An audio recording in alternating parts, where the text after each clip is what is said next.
come obviously to the pair of you when you joined up at Aldershot, but this question is really for both of you. What was it like as a management for yourself, Stuart, when you came in? Because you'd come from clubs where there wasn't as an expectancy as there probably is at Aldershot, because they've been a former league team, and then they'd come, had to restart, and they were pushing up the leagues, and it's been frustrated because we couldn't get out of Division 1. And so there was an expectancy to achieve. And the same with yourself, Terry, because you managed Hayes and did a fantastic job. But you wouldn't have had that expectancy at Hayes because you would have way overachieved there. But when you come to Aldershot, it's a different set of rules. I think, first of all, I was very fortunate that I inherited Stu, in as much as you've got somebody... Get a few beers, Graham.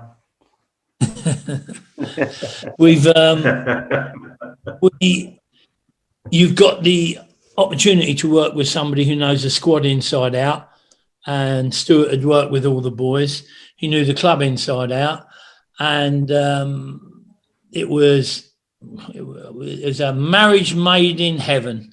It really was good for me, and the successful times, the most successful times I've had as a manager have been those working alongside Stuart. So that was great for me to inherit the side that Jules left. It had some good players in it, but as both Stuart and I done when we went to Wimbledon, we wanted to mould our own team. And when Stu, the contact Stuart had with, Jason Cousins and Dave. It was Dave we had. You was bad with me. David. We're both as bad on names now. We're going to keep this bit in. We're definitely going to keep this bit in until you remember his name. But anyway, so he's bought real winners from Wickham that were used to winners, that were used to playing under Martin O'Neill and used to... David Carroll, that's it, well done. And these were real high-profile signings for us, and they paved the way for us to bring other players in as well because of their quality. I don't think after leaving Wickham it was going to be anything other than an anticlimax for Dave and Jason. I'm not too sure they really enjoyed their spell at the Rec, but we gradually built a team that was, I wouldn't say ugly, but it wasn't about fast-flowing, fluent football. It was about winning games under pressure. And you cannot believe the difference when you send a scout to watch Haybridge Swifts, and the scout comes back and goes, Brandy, they're absolutely hopeless. They're useless. You should beat them 8-0, 9-0. He's weak. Well, they might have been weak the week before, but they're like dervishes when you're playing them. This is not just their biggest game of the year, or Aldershot are coming along. This is, for some of them, the biggest game they've ever played their lives in. I've got some mates who live in Bracknell who played for Bracknell against Aldershot, and I went and watched the game up at the Rec, and it was when you just started. It'd be what, 1992? It'd be about overtime, 1994, something like that. You were unbeaten. You hadn't lost the game, and my drinking pals from Bracknell went up and drew 2-2 with you. Wow. And they got beat the following week by Tame, either 8 or 9-0. But I'm drinking with them afterwards and going, how do you draw with Aldershot? And that's our biggest game of our lives. And that was a really difficult thing to combat. It was people flying into tackles, people, and the fans, the opposition fans, coming out in force. Our fans being there expecting you to win 4 and 5-0. And life's never that easy. And it was a great grounding for both Stuart and I when we did go on to take the Wimbledon job, because it was deja vu. It was when we went for the interview, it was like, we've been here and done this. The only thing we didn't do and were unable to do was get us over the finishing line at Stoke, or where was the other place, the semis. Don't worry about that. We'll be coming to all that. Yeah. So, Stuart, so for yourself, so we've got promotion in the first year, brilliant season. We've got 4,000 at the last game of that season, and then the start of the next season, and then Gary Abbott arrives on the scene, £8,000, 33 years old, and people are going a bit mad, saying, "What are you doing spending £8,000 on a 33-year-old?" Yeah, I can remember George going to the board meeting, Graham, and he was obviously in that room when he put it to the board that I knew Gary from the Enfield. Gary was at Enfield when I was there, and you know he had a big reputation as a goal scorer, and I got to know him. But he was certainly coming. We thought he was coming to the end of his time because obviously his age would say that, And then George approached the board, said, "You know, we want to sign him. He's going to cost us £8,000." And obviously the board questioned it, not in a negative way, but they said, we need to fill that position. Obviously, he said he's going to guarantee us goals, and that's exactly what he did. He came in, and not only did he add goals to the team, he brought something to the dressing room and to the club, and I think that all the supporters took to him. And what's his goal record, Graham? Obviously, I don't have that to hand, but I bet it was 120 goals in 156 matches. Yeah, unbelievable. Yeah, and he was a big driving force for the team when we had that success. And a good character. You carry on, yeah. And he was a really good lad. Absolutely, and that was a great season as well, because. In the build-up, it says here, it's right, 52 goals scored at home, which is the highest in senior football that year. FA Cup, for Colin around nearly 7,000 in when we played Woking for the first time. Yeah. Off the replay. And then we'll come to it in a minute. Double Cup success at the end of the season as well. So it must have been a great time to be involved. And of course, Colin Fielder came on board, and Paul Priddy had been there as well, and he played in goal. He was 45 years old. He had to come out of retirement for that one game in the cup. Yeah. But some really good people that made a difference. Oh, very much. I mean, we were surrounded by good people. And just to go back to what Terry was saying, I've been fortunate to be at two fantastic clubs at the start of my career. Terry did fantastic at Hayes, but it was a totally different club to what he went on to experience with obviously Aldershot and Wimbledon. And the start of my management career, for me to experience that was great. A big club with a good support base, and like Terry said earlier, you always had to be at it every week, because if not, it was everybody's cup final, and and they all wanted to beat you, and we experienced that at Wimbledon as well. But going back, it was a fantastic team. We had a great couple of seasons together. And we had a really good team spirit, but there was always a drama around the corner, Graham. We've got George. George is the next person we're going to be. George is the next person we're going to be. When's George coming on? He is the next one, so we're going to do him. So I'm sure we'll have some fun there. But I can remember we played Sutton late on. They won the league. We lost 5-0 at Sutton. Yeah, and I drove George to the game or back to Aldershot that night, and I can always remember his sound. I've written it down here. Just it goes, lost 5-0. He was obviously seething in the dressing room, and he said to me on the way back. He said, "I'm going to let all of this lot go." He said, "They can't turn it on and off when they like. I'm going to get a new team before the Enfield match." The trouble was, the Enfield game was 48 hours later. Yeah.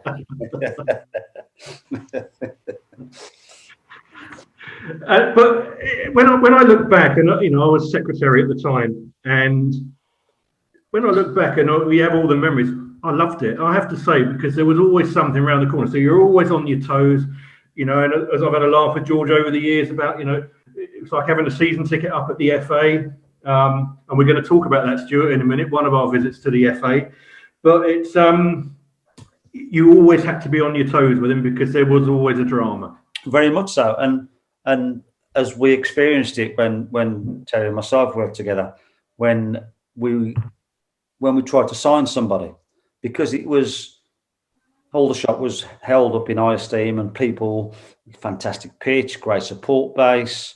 Everybody wanted to come and play for you. Everybody wanted. It was difficult to sign players, but in those days, you could put 7 days notice in for somebody if they're not on contract, and you knew you'd get them. We had the financial backing, we had a decent budget. So it wasn't hard to go and sign players. The hardest part was getting the right players. And I don't know where our turnover of players was that season, Graham, but I suppose you'll have the stats in front of you, you'll let me know. But he did try and sign a new team. And, getting rid of players who was on contract, who was on non-contract, it's obviously it's part of football, but it's going back to how you do things and doing it the right way and doing it the proper way.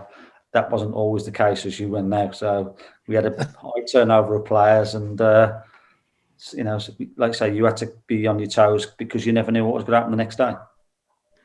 And added to that, I think with George, that's part of the makeup, isn't it? Because at the end of that season, we go and win 2 cups in 2 days, or we had one on the bank holiday Monday when we beat Slough in the League Cup final, and 2 days later, one of the greatest memories for Aldershot fans, even to this day, is the Hampshire Cup final, beating Basingstoke, playing 3/4 of the game, whatever it was, with 10 men, and then Gary Abbott pops up from in Hathaway Cross in the last minute to win 1-0, and that was a special few days. Oh yeah, it was. I mean, I can remember that now. I can remember the game, I can remember the team, I can remember the result. But the biggest thing in my memory, we had a centre half called Steve Mcgrath. Remember him? Steve Mcgrath. Yeah. Anyway, we're in. You had him tell you he played for you. Did he play for you at Hayes? Did he? He's an Irish boy and he likes to drink. Yeah. Well, we tried to control him, George tried to control him, as in, I mean, he had a terrible lifestyle. He lived with his grandparents. Some nights he would sleep on a park bench somewhere. Macca wouldn't mind me saying this because that was his life. And we had to pick him up and make sure he was at training. You never know if he was going to turn up. So we tried to look after him and trying to get him into a more healthy lifestyle. Can you remember this, Graham? I can remember him well. Yeah. We're very. We just won the game at Southampton, and he let a firebomb off in the dressing room. Can you remember that? Yeah. And it just, all of a sudden, there was a cloud of smoke, and the ceiling just went black, and there was this firebomb in the dressing room. Did we get fined for that? No, but we couldn't play the final at the Dell the next season. I know that. Yeah, and that was the reason. But I can remember that. That comes to the forefront of my memory. And your boys were the mascots that night? They was, yeah. My 2 boys, mascots, yeah. They was. I've still got the picture indoors somewhere in the little Aldershot kit and running around on the Dell, and still showing my sons that picture now and again. And then the following year, again, cup run, we got to. Do you remember the Hensford Town game where we drew here, went up to Hensford on a Monday night against all the odds and beaten 2-1 to set up the second round tie against Exeter? Yeah, that was a good night. And then was the Exeter game a TV game or not? I can't remember now. Yeah, the Exeter game was the one when we had all the problems with the we had so many fans turn up, if you remember. Yeah. And they had to stop the game because we said to Exeter, we're going to take a couple of thousand fans, and they said no chance. And of course, we took a couple of thousand fans. There were too many in behind the goal, and just after that, we begged to the referee to not start the game, but he wouldn't have it. He started the game, and within a couple of minutes, it got stopped for half an hour.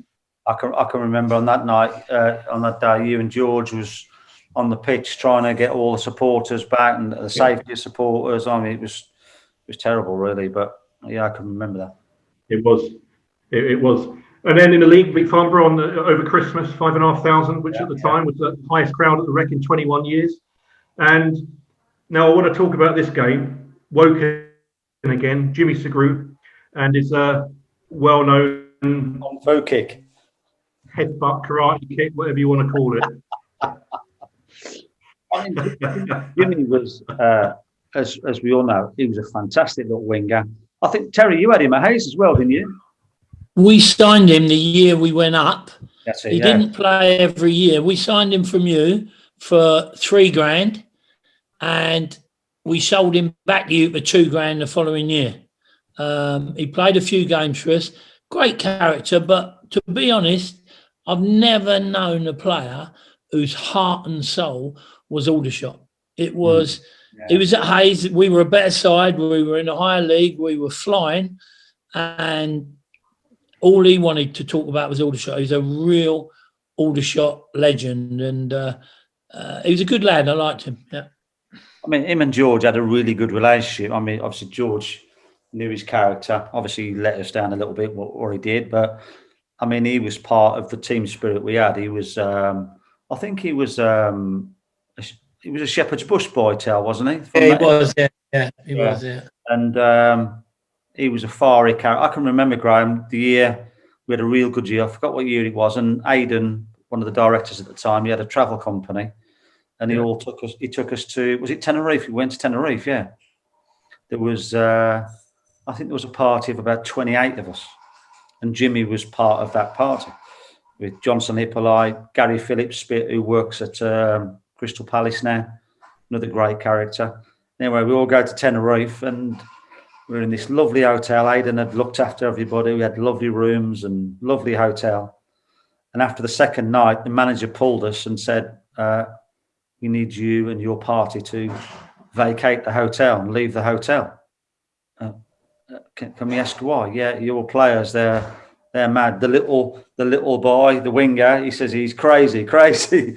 Anyway, they wanted to kick us out the hotel, and Aidan sorted it, and we managed to stay in the end. But that was after the second night. Otis Hutchins had this big French horn, and everywhere you went, in every bar in Tenerife, you could hear this big French horn with Otis Hutchins. But that's great lads. But Matt, that was crazy. And with that, it was a big brawl after these sending off and the headbutt, karate kick, whatever it was. And both ourselves and Woking got charged. Yeah. So me, you, and George end up at the FA at Lancaster Gate, and I have to say I was pretty chuffed that we only got £1,000 fine because and Woking got £1,000 fine as well. And I can remember their secretary, Phil Ledger, at the time thinking, why on earth are we getting £1,000 fine? We hadn't done anything. Okay. And we all got that. But the funniest thing was, as we come out of Lancaster Gate, you've got your car around the corner, and it had been impounded. That was the dearest FA hearing I'd ever been to. I think George went up with me as well, or he may have come up by train. No, I parked my car, and I should have known better because I was in the industry, and came back and my car had gone, and it was impounded in Hammersmith Pound or somewhere. It cost me a fortune to get it back out, but never mind. And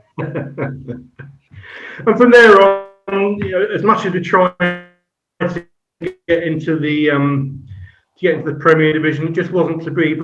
During George's first 3 seasons in the Premier Division, finished 7th the first year but won 2 cups, 2nd and 4th. But of course, in those days, there's no playoffs, is there? So if you don't finish first, then you know that's it. You've had it. And in those days, there was different teams spending a lot of money at different times. There was Graham Wesley's Farnborough one year, Canvey Island spent a lot of money another year. We just couldn't get to that top spot.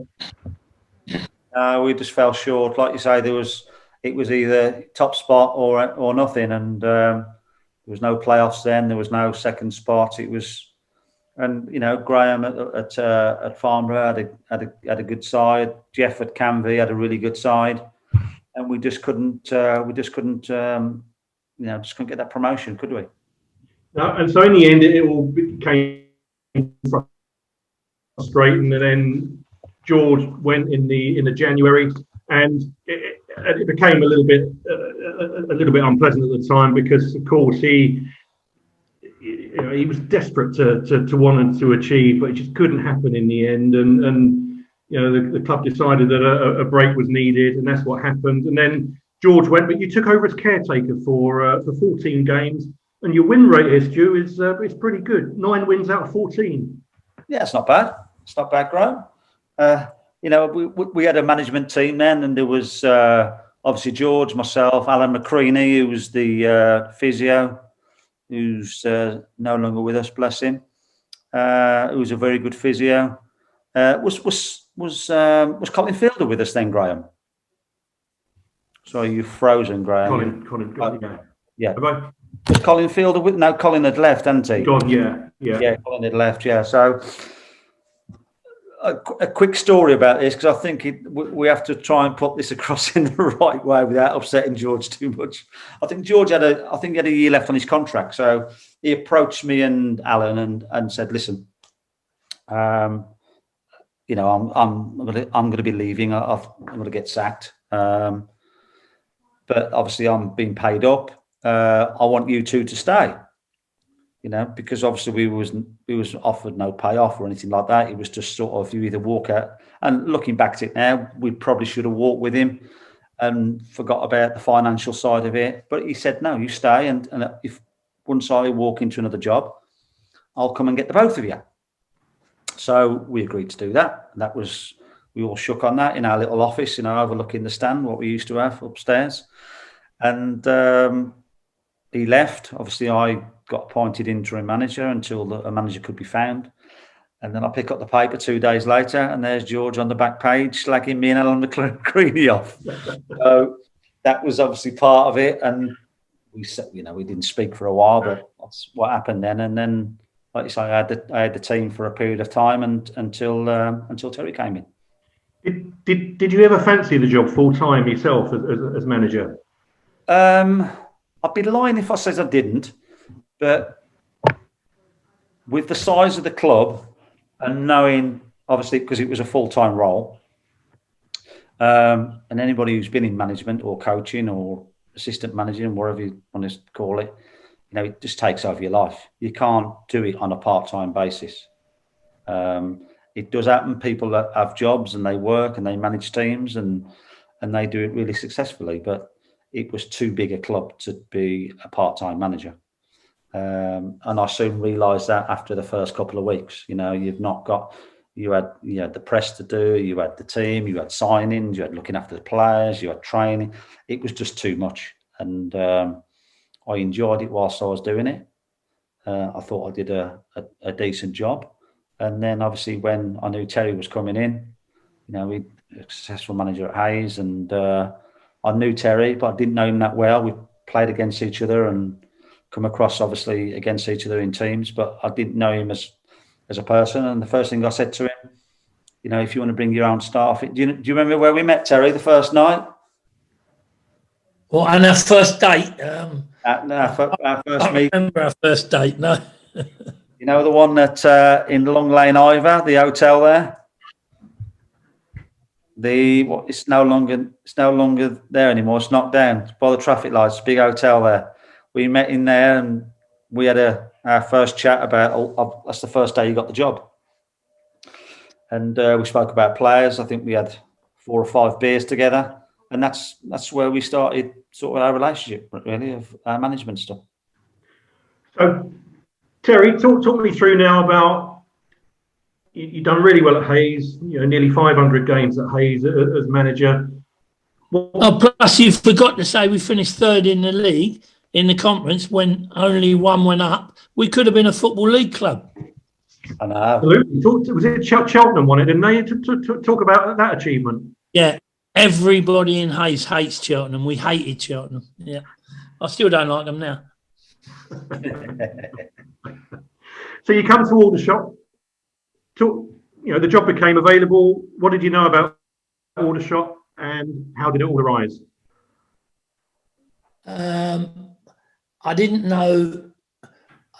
I'd spoken to Stuart on and off a couple of times, so we're hardly best buddies. All I knew was I'd watched games at Aldershot. I knew the potential. It was the biggest club, the biggest opportunity anybody could have at that time. I can remember being envious of George, thinking, wow, he's got a great job there, because if you can take those through the leagues and get them into the Football League, then you'll be a legend.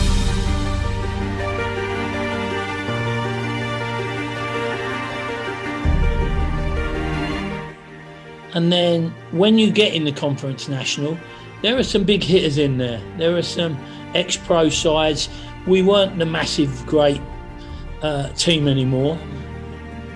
There was a few expletives exchanged. He threw a punch. He actually missed, of which but he did. Yeah, you look back in them times, you think how embarrassing. I watch non-league at all levels now, and sometimes I watch the benches and cringe and think, oh, come on, how embarrassing is this?